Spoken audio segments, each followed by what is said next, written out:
Yo soy de Puerto Rico. My kids are half Honduran. So we're going to make some baleadas.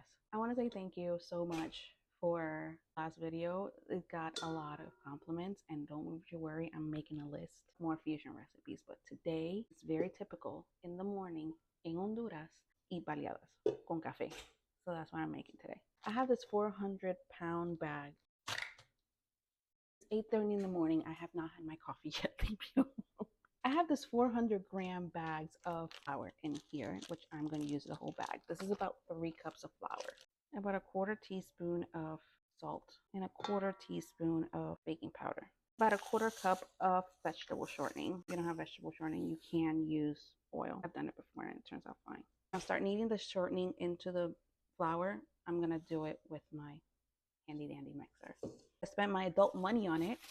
Once I feel the shortening is incorporated and has like little clumps, I'm gonna start adding my water. Start with 1/4. Usually it's about 3/4. Water is very special. That's all I'm gonna say. It looks dry still, so I'm gonna add half of this. So I've added 3/4. I'm gonna add about a tablespoon more. This is why when I'm making tortillas, I always have a cup of water and then I just rub a little, If you're kneading by hand, you need to knead this for about 10 minutes until the dough is nice and soft. After about 10 minutes, this is what it looks like. Dump it from a clean surface and I knead it for about a minute or two. I'm gonna make it into a little ball like this. On the same bowl, we're not gonna dirty another bowl. Sprinkle some oil at the bottom. Nice part downward.